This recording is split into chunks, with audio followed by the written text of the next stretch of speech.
Hello, everybody. Thanks for hopping on our webinar here. We'll chat for a minute while we let people trickle in here and then get started. But today we want to talk about compliance as a service and really look at how we can help other MSPs deliver compliance to their customers. Um, so I just by way of intros here, I am Mike Bazar. I'm the Chief Technology Officer and a partner here at Vector Choice. So the short version of who I am is, I started a business here in Lubbock, MSP, Bizarre Solutions, back in 2009. And really 2003, I guess I started the business, but incorporated 2009, really ran it as a business since then. Grew that business up in Texas over the next, kind of decade. And then this year, Will Nobles and I merged. Bizarre Solutions and Vector Choice, and it doesn't make sense to keep the Bizarre name. But anyway, so we're now partners in that, but I've got a lot of experience doing that. Used to, back in the day, worked in mining, doing big networks for mining companies, big Fortune 500 companies out in their pits and other things. And it was a fun job, but I got tired of travel. I think my record was I drove 7,000 miles in a month. I said, I think I'm done with this.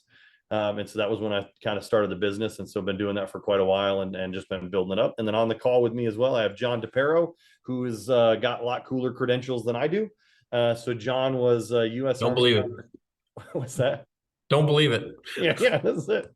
So he's in the Bar Association. He was a special agent in the Army. He was Army counterintelligence.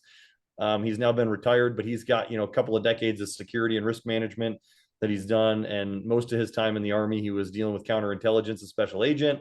He worked all over the world. He worked with NATO and their cyber defense groups, and we spent the last 3 years working with MSPs, helping them understand security, compliance, risk management, and really doing that. And the thing I always say that I think John does really well is his job. Our job as visibility, if we're helping somebody, your job as an MSP is to help people make informed risk decisions, right? They may not be able to afford or want to fix every compliance issue or whatever the case is, but it's our job to help them know what they are, understand what the risk is, and try to guide them down the path to hopefully fixing and dealing with those issues as they come up. So do you have anything to add about your history there, John? Or No, you summed it up perfectly. Just happened to got be it. here. Yeah. Nailed it.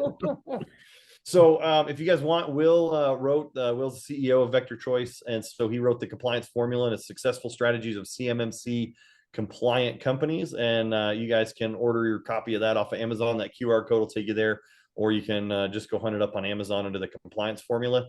But that book will kind of, if you're looking, might help you take some steps down those paths of compliance as well. And so what we do as visibility is we help MSPs to avoid losing profitable cybersecurity and compliance opportunities with their clients. We see this quite often. We've been at shows. If we've seen you guys recently, in Chicago or Newark at TMT shows, upcoming in Vegas and DattoCon, we've met with a lot of people, and that's part of the problem. Compliance is big and hard and scary. Depending on your size of shop, your complexity, where you came from, even cybersecurity can be really, really scary. And what do we do, and how do you do it, and how do you make sure it's done right, and all those sorts of things. And compliance tends to be such a big cloud of things that people they get concerned about it, and what do they got to do, and it's expensive to get the right expertise in house.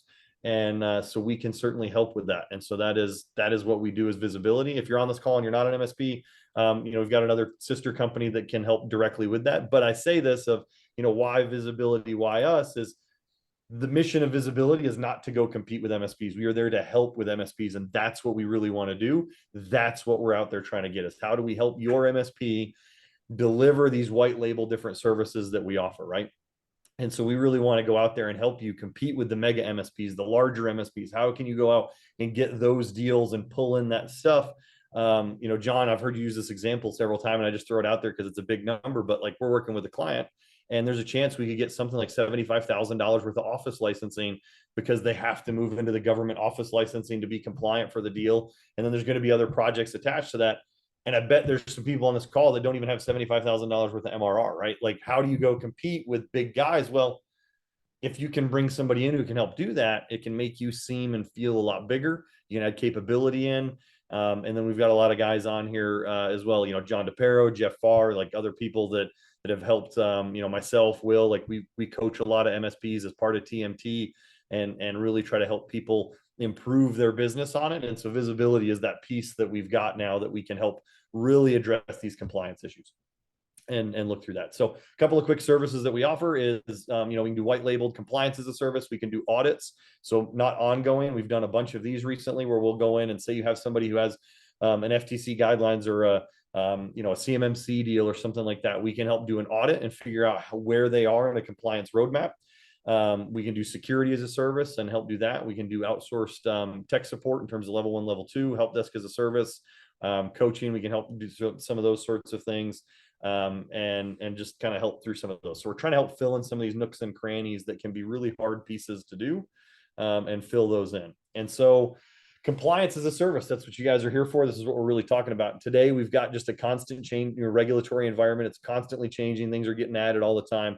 And it's really difficult to understand and maintain the compliance through that. But the other side of that is compliance is driving a significant amount of dollars in the industry because there's quite a bit of stuff that goes around that. So, so in that environment, how do you deal with that? How do you, add that to your stack? And I mean, John, if you can comment here on this. I mean, like, if you just said you're an MSP, let's say you're 5-10 users and you want to turn on compliance as a service, that's not easy to do. And, so I say, like, you've helped some other people work through this, but what are some of those giant challenges that you tend to see? First thing, and let me double tap on the why before I get into that. It's why do MSPs exist in the first place? Why do we have clients? Because they have a business need they can't solve themselves. So they reached out for a partner, and that started as break fix. It turned into MSPs. It's now we're talking about security. The natural evolution of that, Mike, is our clients have compliance requirements. We can either be the partner and help solve it, or we're going to have to tell them, go figure it out on your own. And the scary part is everyone who they're going to talk to also sells MSP services. Even if it's through a second company or a partner company or everyone's owned by the same New York PE firm, but you do not want an MSSP or a compliance company to be in it's the definition of a fox in the hen house. They're going to steal the rest of your MSP business. And I only say that because we do it almost every month to some small MSP. I get in to go do like the $75,000 deal. I get in to do a CMMC assessment project for them. And I show them how I could have had this configured correctly from the beginning. Like, I show them that we're a better MSP. And you don't have a leg to stand. And to be clear on that, that's on the MSP side, not the visibility side, in terms of where some of those deals are happening. Because I don't want people to. Yes, very good to be clear. Thank you for that. That's the vector choice side, right? But that's on that point. Like, I was talking the other day with one of the coaches at TMT, and he's up in Canada, and they went in to talk to somebody about compliance around their cybersecurity policy. Are you compliant with that? And when they went to the insurance company actually came back and said, I can sell you the security to be compliant with our policy. The insurance guy could sell him whatever it was, SentinelOne or some other service, and a Duo. Can they deploy it? Probably not. They probably suck at it. But if I'm that customer and they come to me first, not the MSP, that seems easy to me. That feels easy to me. Like, so let me go do that. And then I don't have to pay you to do this other stuff. And so we're seeing a lot of that thing that happens, to your point of, there's these big companies that come in and they may not even execute it well, but they come in to do compliance, and then they get the question, and they're going to, even if they don't do it directly, well, we partner with this company or we partner with that company, because the hard part in the customer's eyes, and really it's true, is the compliance piece of it. That is harder than the everyday MSP thing. They view a lot of the MSP services these days as, I want you to answer the phone when I call. And so that's the compliance piece becomes real important. And so there's two pieces of that. One is it's easy to commoditize. If the only thing they see value to you is reselling licenses and answering a phone, and if you think your value prop is that every email you send is actually received, that's really not that. It's 2023, right? What we try to help them do is map all this crazy IT stuff that nobody understands to a business solution they're solving for, like predictable insurance rates, like getting the more affordable credit card rates, or not having chargebacks to you, or being able to pursue a contract that you're not technically qualified, or being able to demonstrate in supply chain due diligence. If you're going to be my premier provider of ball bearings, I'm getting companies that make ball bearings ask to have a SOC 2 Type 2, because the company that makes the lawnmower that relies on the ball bearings can't risk you not shipping over cybersecurity. So they want to know that you're going to be up and running. To tie it back to why we do compliance as a service for MSPs is there's too many MSPs selling to too many clients for them to know every form of compliance, to be able to deploy it and manage it. Sometimes you just need help.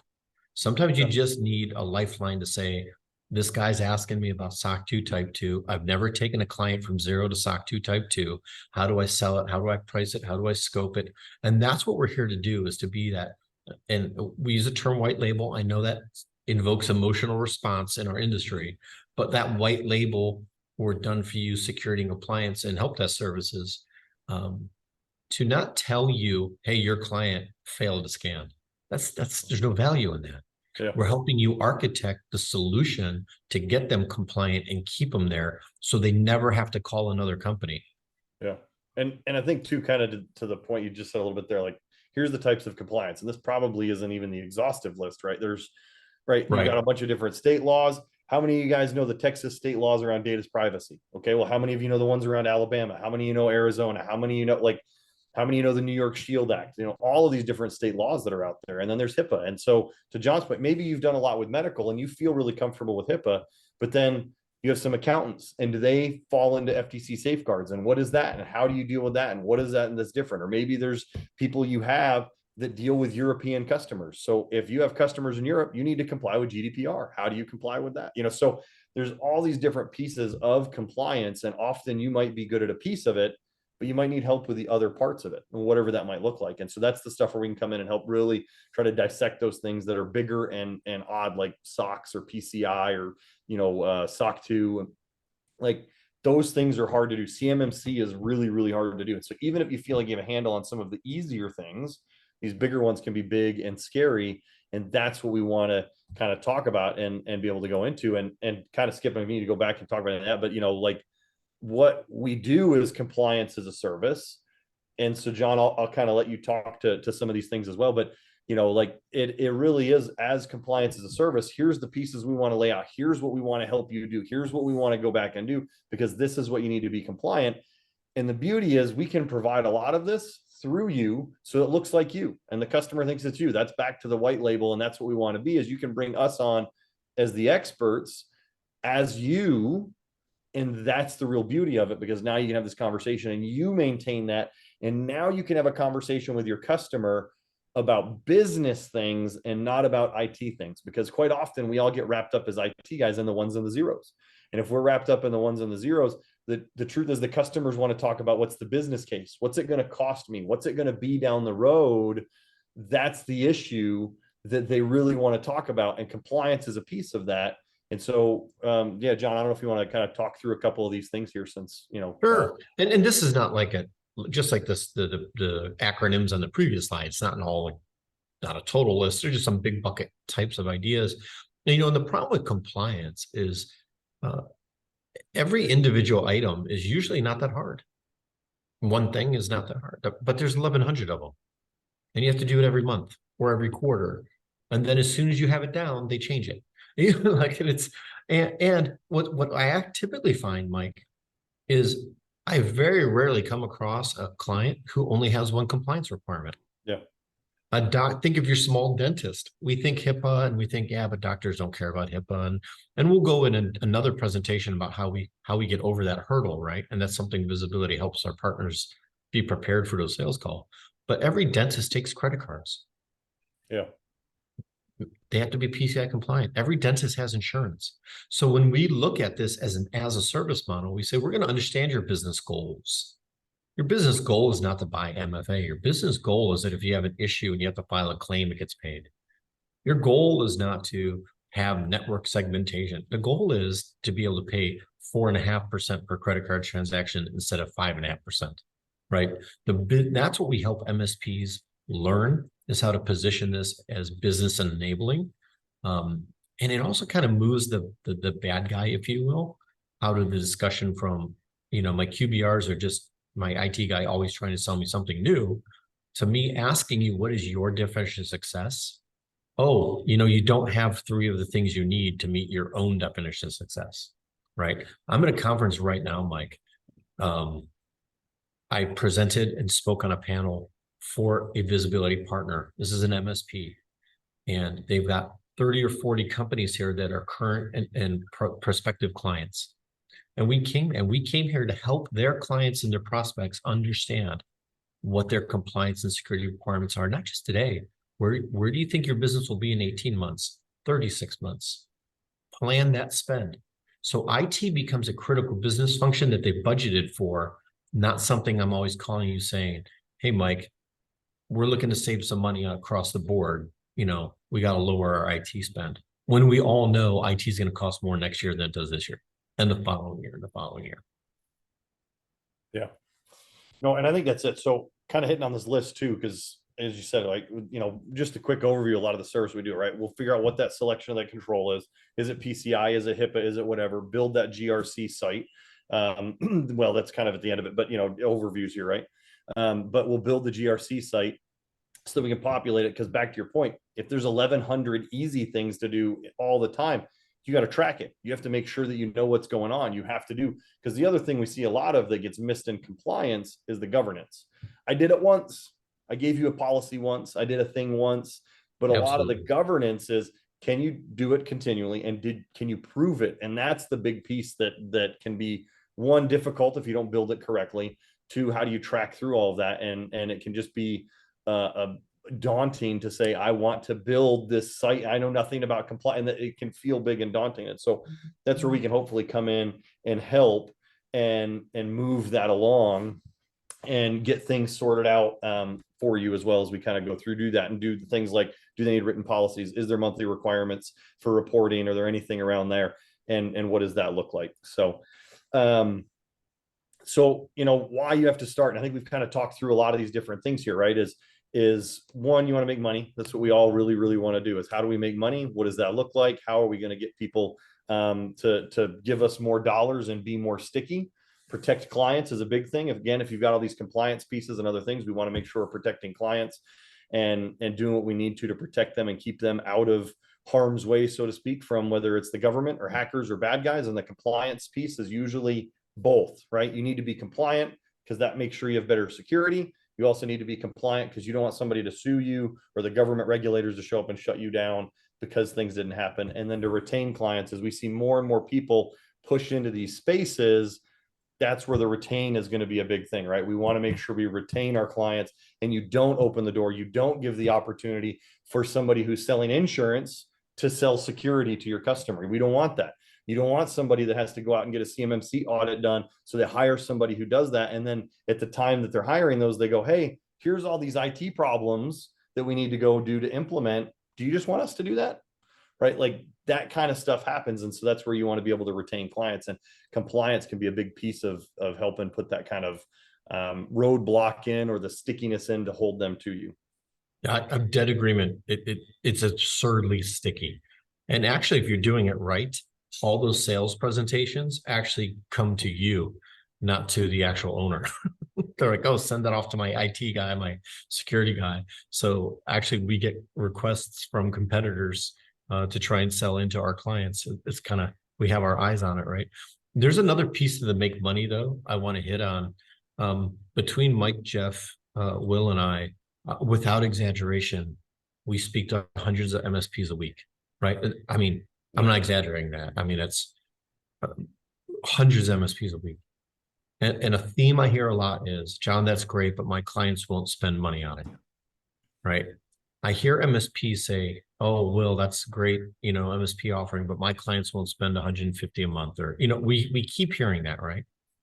One thing about compliance, guys, is it allows you to go for the clients who will write a $40,000 check after a 20-minute sales call to say, yep, that makes sense. Let's go ahead and move forward. Yeah. That $75,000 a month MRR client, they have no problem moving their Microsoft licensing to us because we're a good partner on their compliance. And we told them, this would be easier if we just managed your tenants and managed everything for you. And they're like, yeah, that kind of would make more sense. It's more expensive, and they're happy. They're happy to do it. We don't have the contract yet. I don't want to jinx us, but it's frustrating for me when I hear small companies that have become friends with the owners, and I care about their success, that they're saying that their clients won't spend what they need them to, but they're doing nothing to go directly after the clients who have no problem spending that, right? Yeah. Compliance allows you to do that. You'd be surprised, right? Like a lot of the time, I was actually on a call right before this one, talking with somebody that was just asking for a little bit of help around ideas. The short version of the story is there's an in-house IT guy who seems to have gone rogue. They got pulled in to bring it. This company nets something like $200 million a year. They're trying to get access into all the systems. Like at this point, if they're worried that guy's going to go delete servers or whatever else, like spending $1 million is nothing if it endangers 200 million, right? But we get stuck in our head of going, who I'm going to go ask him to spend a little bit. And so it's a different risk decision a lot of time. And so even those little guys, right? If you go into, there was this story, I think you were involved in this one, it was probably a year ago, but it was somebody we helped that was billing a charity something like $1,500 a month. But in order to be compliant with some new laws, it was going to be 20 grand a month. And I don't know where it all fuddled, but 10x the cost, let's say. And the problem was they had to do it because if they weren't compliant, their business disappeared. So they either have to decide, do they want to stay in business or do they not? And so while some of this seems like it's crazy, it seemed crazy to the MSP when we started talking to them about it before we helped them get the bigger deal because they had to be compliant. If you have accountants that have an issue with FTC safeguards or some other things, it could literally at some point shut down their ability to file with the IRS. How long does that connection take? Probably not long, right? And so there's all these different pieces, and we often get stuck with they won't spend the money because we're thinking about it from a different cost perspective, and they're thinking about, can my business exist if I don't do this? Or I have to do this in order to be compliant. And sometimes we just paint the wrong picture, right? That's the thing that we do when we talk about is we go in and say, you're going to get sued by the government for HIPAA. And there's like 30 or 50 people that got fined last year. So they're really not worried about it because there's all these medical clinics. But the ambulance chasers are starting to go figure out they can go sue people for data breaches. So how do they go start suing people? And then because they're non-compliant, they have to pay out on a lawsuit. And those things are going to start happening. And that's the risk conversation that changes it. And so what you really want to look at is how do you identify these client, compliance opportunities? Because there's a lot of them, right? And so that becomes like, do you collect sensitive customer information? What does that look like? Because if you have customer information, there's probably data privacy laws that you have to comply with. Depends on the state and other things. Do you have a third-party vendor or a service provider? Everybody does, but a lot of the time those third-party vendors might even have requirements. And so you might need to dig in and look at that. Do you handle credit card information? That's a good example that connects with third party, right? They handle that, third party does the credit card stuff, but you have to be compliant with the agreement you signed. And there's some PCI compliance around there that you have to make sure that you do, or they might not be able to accept credit cards. That's a really big problem. You have to be able to do that. So you change that conversation, you start talking about it. And we've dealt with 2 or 3 customers recently that are getting fined in the order of thousands of dollars a month by their credit card providers because they're out of compliance. So now we're going and helping them get compliant. But if that solution you wanted to sell was less than that fine, and it probably is, or even close to it, that's the trade-off. And it's the real things that are happening out there. And so it's framing that and having that correct, that conversation correctly, right? Do you have an incident response plan? A lot of people don't, and that's part of compliance. What's the insurance regulation? What's that say, right? How do you document security policies, procedures, and incidents? That's a really good question to ask because most people will go, oh, we don't. Depending on where they're at, they may be required to do it. If not, it's just good practice, right? Have you conducted a recent compliance assessment? Again, a lot of these people are out here, HIPAA and other things, they're not doing their annual security risk assessments. And that can open the door to you just say, hey, we would like to do a security risk assessment with you and be involved in that process, and we can help you. So maybe they didn't care about HIPAA, but they understand they have to do the SRA, and they're willing to do that. And that's dollars you can do. And maybe that leads to the bigger conversation then of, hey, we can fix these pieces. Hey, we could do this. And you can start pulling yourself into places you've never been, because I would imagine there's a lot of people on this call that have people that have to comply with HIPAA. They have to do SRAs. They've been a customer for years and you've never once been asked to help fill out that SRA. And you want to be in that situation. You want to be in that room. You want to be the guy that they're going to ask those questions, because there's stuff you should be doing as the IT provider. So those are the conversations where you can go, I don't know how to do anything with an SRA. I don't know what an SRA is. Great. We can help you do that. We can help come into the room with you, do the SRAs, change the conversation. And that's when these things can start to really change. And even if they don't, you probably get paid for the SRA and some of the other stuff. So great, go do that and make some extra money, but help them be more prepared. And then, a big one is how do you manage cybersecurity events, talking to customers around that and what it's going to look like. And they're going to ask you those questions. And this is when you can start adding in compliance and other pieces to say, hey, the agreement we had was 4 years old and we didn't have really good verbiage around how we're going to do it. And so here's why we want to do this. This is what the new agreement looks like. Here's what we need to talk about. because you want to make sure, if you haven't got these, here's free tip for everybody. If you've got people on old agreements that don't exclude cyber incidents, that can be a very, very expensive. You could spend months of labor recovering from that. And so you need to exclude, or maybe you have a small portion that you cover, like we'll cover up to 40 hours or whatever it is, depending on how it is, but you need to go make sure you have those in your agreements. Otherwise, you could be spending mountains of time helping, doing, recovering, and everything else. And it can be a really, really big problem. We got a customer the other day to sign off on $30,000 worth of recovery charges in about 35 minutes, because that's what they had to do at that moment. And if it was all included, we'd have been $35,000 poorer at the moment. So, John, do you have anything to add on this? Yeah. As soon as I can unmute. Okay, it is unmuted. Weird. The nickel version of this whole slide is, do you have data that you don't own? If you have data you don't own, you have a compliance requirement, okay? Even if that data is your employee's medical benefit, his information, your employee's bank account number, even if it's your employee's data. I don't care if you mow lawns and you only get paid in cash. If you have employees, you have data you don't own. There's not a there's probably always an exception, but 99.99999% of businesses have a compliance requirement. The question is helping them understand it, which would bring us to our next slide, I think. Yeah. Sorry, I was looking at a No couple of worries. texts I was trying to respond to real fast about an email issue that somebody was having. And you guys, everybody on this call knows, if you owned or did whatever with MSP, you get the text messages. So I'm playing traffic cop and just getting the right people on the call. So we're kind of coming to the end of this. So if anybody has any specific questions, chuck them in the Q&A here. But really how to sell compliance as a service. And I think we've kind of talked through a lot of these pieces, right? We really want to talk about and emphasize with your customer that you need to emphasize risk mitigation, right? It's not just that the government's going to show up. It's that you could get sued by people for losing their data. It's that you could have to provide data monitoring because of a state law that they didn't know about. Whatever those things that might be, you want to talk about that risk mitigation. And even part of compliance might be, hey, we want to do the compliance because we really want to plan, test, and have the disaster recovery plan that we've just kind of talked about, but we want to map it out. We want to actually test it. We want to, on a Saturday, recover everything. And I need you to pay for that, Mr. Customer, whatever it is, because we want to make sure that you can recover and do the things that you need to do. You want to make sure you're looking at tailoring solutions to their industry, right? If I go into an accountant and I start talking about why they should be HIPAA compliant, they will tell me to leave because they don't care. But if I that's Ryan's question that we have on here, right? How do you figure that out? Ryan, we're going to break down, if you happen to be a TMT member, shameless, plug for them. No, I don't work for TMT. We're doing a 18-week webinar series that covers all these topics in finite detail. We're going to do something similar for visibility as well, where we start like, how do you prospect? How do you market? What do you do? Like, we're going to start all that too. This is kind of the beginning of the ship. If you've got an opportunity that you don't think can wait 5, 6, 8 weeks till we get to that topic, reach out to us directly and we'll adjust your specific one. Yeah. And that's what I would say on that, like, is that like, if you have that immediate opportunity, the best thing to do is reach out and we can help figure out what that is, right? So if you have a wealth management company and they've mentioned compliance and you aren't sure how to fit into that, reach out and we can help figure that out. But as we do more of these sessions, if it's like, we just want to do more compliance, that's stuff that you can get into as you go to it.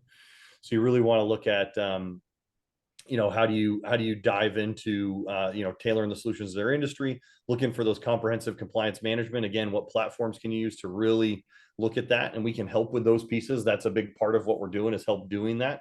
And what's the cost efficiency and how can we look around those cost efficiencies? And again, a bigger company or somebody who's more versed in it like us can help you do those in a more cost effective way, which can then translate to cost efficiencies for the customers. What's the scalability and the peace of mind, right? That's the other piece of a lot of this, is the scalability of going in. For you specifically, this may not be talking to a customer directly, but a lot of the time using something like Visibility as an outsourced solution will help you scale on those things significantly faster than if you tried to build it in-house. And by being able to scale makes it so you can go sell it. Because if you don't know how to solve the problem, you're hesitant to sell it. And I see this question all the time as a coach, where people are like, well, what do I do about all these deals I might get down the road over the next 6 months? And I want to solve that problem today. That can be a problem that you're worrying about. today's or tomorrow's problem with today's dollars. But if you've got somebody like us as a partner, we can scale that really, really easy. So I see you're typing there with Peter's question. Is that something we want to answer? Let's see. Peter said, "Oh, you just answered that one in the chat, John." So upcoming events, if you guys want to meet with us, we will be at TMT's sales roadshow that's happening. It's a 2-day roadshow. It's in Vegas next week. That event is sold out, as well as DattoCon. But if you're going to be there, we will be at both of those shows. So we will be at TMT's event and at DattoCon. So if you're either of those, we would love to meet with you guys. Come by the booth, talk with us. John will be there. Will will be there. Jake, our VP of Biz Dev, will be there, as well as, depending on the show you're going to, we'll have Caroline, or I think Ashton will be out there. So, love for you guys to stop by, talk with us, see what opportunities, other things you might have, any way that we can potentially help you. That's what we really want to do, is get in and help all these things. And then the other thing, like if you've got some of these questions or other things that had come up, is book a consult. If you've got an opportunity, something that you're wondering, how can I go do this? What can you guys help me with? Scan the QR code, shoot over an email there to info@Visibility. We would love to sit down and help and see what we can do to help you win more business and win these deals. And like I say, a lot of the time you don't realize they could be as small as $1,500 deals, and they could be $40,000, $50,000 assessments. So there's a lot of stuff that can happen that could be pretty big dollars pretty quick if you have the right opportunity. So if you think you have it, reach out and we'd love to talk to you. So with that, I know if you guys have any other questions, I guess I would encourage you to shoot them over to info@VisibilityMSP.com, and we will get back to you with that and answer them. But I know John has a hard stop where he's got to run off to another panel, I think, that he is on, and so don't want to keep him any longer than we are. So anyways, I appreciate you guys. Like I say, if you have any questions, shoot an email. We'd love to talk with you. If you guys are at any of these upcoming shows, stop by. We'd love to talk to you there as well. Anything else to add, John, or are you good? Nope. Call me if you need me. All right. Appreciate it. Talk to everybody later. Bye, guys. Bye.